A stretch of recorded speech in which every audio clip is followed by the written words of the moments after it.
¿Qué tal, mis amigos? Muy buenos días, buenas tardes, buenas noches tengan todos ustedes. Por acá estamos esperando el compa Tatabelo para que se venga, para hacernos tomas, vamos a hacer unos videos con unos amigos y amigas por este lado. Nada más que no quieren salir el video, no es cierto. Vamos a cantar una rolita por acá, ya que estamos esperando nomás aquí al compa, no llega, pero mientras vamos a distraernos un ratito. Creo que ya va llegando el compita, ¿sale? Cuídense mucho, mi gente. Vamos a cantar una rolita para todos ustedes. Algo que se llama Laurita Garza. ¿Sale?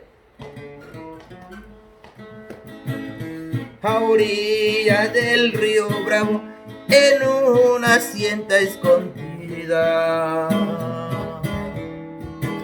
Laurita mató a su novio porque ya no la quería y con otra iba a casarse. No más porque las podía.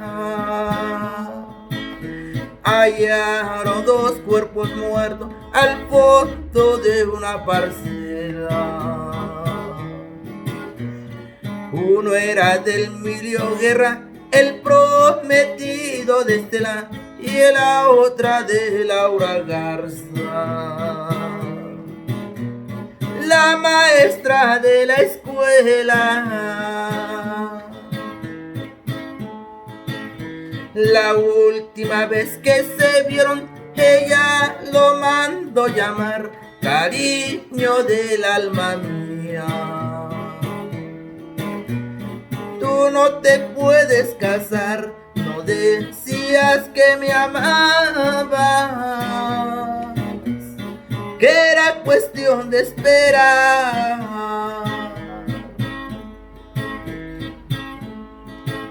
Solo vine a despedirme, Emilio le contestó. Tengo mi novia pedida, por ti mi amor se acabó, que te sirva de experiencia lo que esta vez te pasó.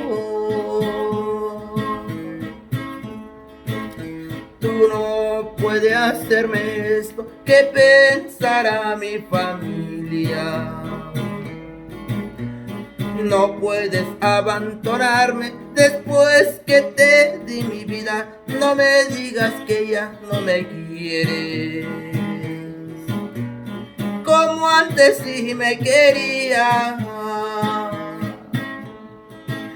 No sabía que estaba armada y su muerte muy cerquita de la bolsa de su abrigo. Sacó una escuadra cortita, con ella le dio 6 tiros. Luego se mató Laurita. Ahí quedó, mi gente. Ahí quedó más o menos para todos ustedes. Échenle ganitas, saluditos. Cuídense, mi gente bonita.